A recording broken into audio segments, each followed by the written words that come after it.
Look at you. You look so healthy. Your face has a glow. And it looks fuller. How hard could it be just to eat?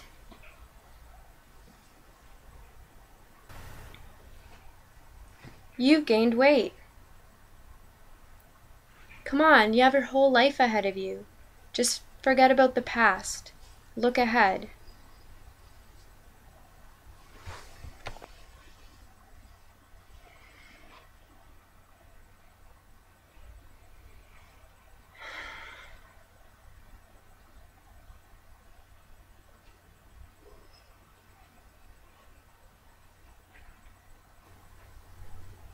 Hey YouTube, I wanted to do a follow-up video from hospital, so the aftermath. So for those of you who don't know, I was admitted into hospital for 5 weeks for medical refeeding and psychological stabilization. It was quite intense and it was extremely difficult. But now that I'm out, it's actually harder. See, the thing is, anorexia is a psychological problem. Everything is run through your psychological mind, but it results in a medical problem. So the hospital deals with the result of the main problem, but they don't deal with the actual problem. So now that I'm out, basically I'm heavier and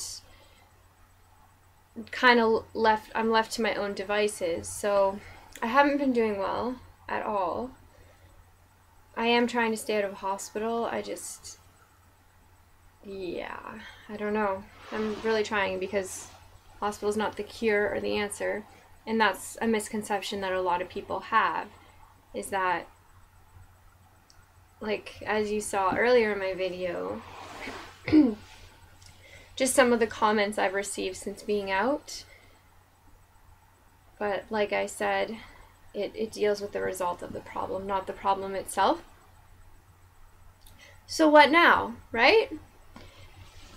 All treatment centers, all treatment centers here in Canada have extensive waiting lists, often because healthcare, like, it's covered by OHIP, or not OHIP, sorry, that's in Ontario. It's covered by, like, our province, so there's a lot of people on waiting lists. And the only thing is in order to go into treatment, you have to, there's like all these medical requirements. So like there's BMI requirements, it has to be over a certain BMI, and you have to be very medically stable. And that frustrates me, because what about all the people that aren't medically stable and are unable to keep themselves medically stable in order to go? So they're like not able to get treatment because they're too unwell or too sick, or, you know. So that's kind of what I've faced, just because my vitals tend to go quite unstable in hypoglycemia, which is low blood sugar, low potassium, just like all sorts of different medical issues that happen with starvation and laxative use and such. So basically, I've become symptomatic again, like medically symptomatic, since hospital, and it hasn't even been 2 weeks. So you know, the hospital didn't get my body back to 100%. They definitely stabilized me quite a bit, but I still had low blood pressure and postural tachycardia to an extent. Some low sugars as well, but it wasn't as bad as it was when I came in, so I improved. However, coming out, it didn't take long to essentially mess that all up, I guess you can say. Yeah, so even like my weight has gone down a little bit. I'm not back at the starting weight because it's only been a week and a half, and I don't think that's possible, but it's starting to head downward. And I do really, like, I sincerely wish for a life without this hell. I wish for a life without anorexia. I wish it was easier. I wish it was as easy as it sounds, like just eat, just digest. It's so, like, it's such a human need, but yet there's this whole psychological component of deprivation and this need to punish, and it's just so crazy. I don't fully know how to explain it at this point, but what I do know is I definitely need treatment. And so I've been looking into Remuda Ranch in Arizona. Now, this is a treatment center that deals with medically compromised cases as well. So they deal with a wide range of cases, but they have the equipment and like the staffing to deal with medically compromised individuals. And they don't have like the BMI requirements or like the medical status kind of thing. So I've been talking with them and I explained my situation. The only thing is it's very expensive and I don't have insurance to cover it. So I've been seeing if they can give me like a discount or something. And there's some scholarships for treatment that I've been applying to. A lot of them you have to be a US resident though. So in Canada there isn't really any. I think there's one and I applied to it. And it can provide like a small portion of the cost. So you kind of need like a lot. But I'm going to see what I can do and maybe try fundraising or something.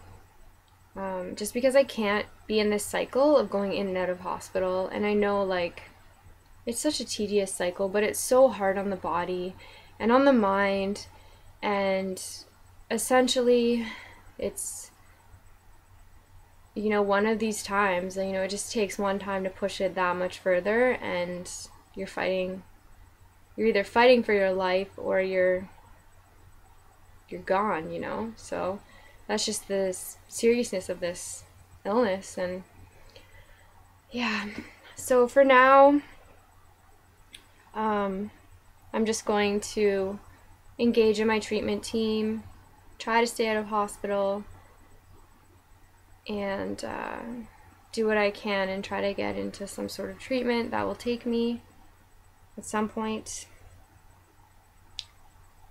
So for those of you who are supporting someone with an eating disorder or supporting me with my eating disorder, or just trying to understand a little better, it's definitely not as simple as putting food in your mouth and swallowing it. It's almost like if someone were to ask you to, okay, well, maybe for me at least, I don't want to speak for everybody else because everyone has their own kind of journey, but it's like sometimes it feels like when it's like you need to eat this, like to sustain your life kind of thing, and like you need this. Sometimes it can get to the point where it feels like I'm being asked to eat like a handful of nails because it's that painful, even though physically it does cause quite a lot of discomfort and pain, but it can be that extreme and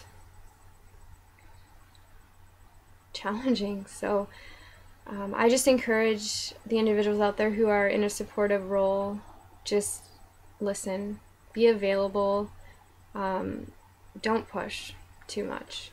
And be careful with comments as well, like, oh, you look so healthy today, or your face is fuller, those kinds of comments, they can be really triggering. So especially like when someone's just coming out of hospital or coming out of treatment or something, like when they're just trying to readjust to a different body, it's quite triggering. So I know you're trying to really be supportive, and I appreciate that, and I'm sure other people do as well, but you just have to focus on the internal qualities, not so much the appearance, but just, you have a really great sense of humor, or you have a beautiful heart. I like your love for animals, and just different things like that, just internal stuff. All right, well, that's an update for right now. I will update again later on. All right. Bye.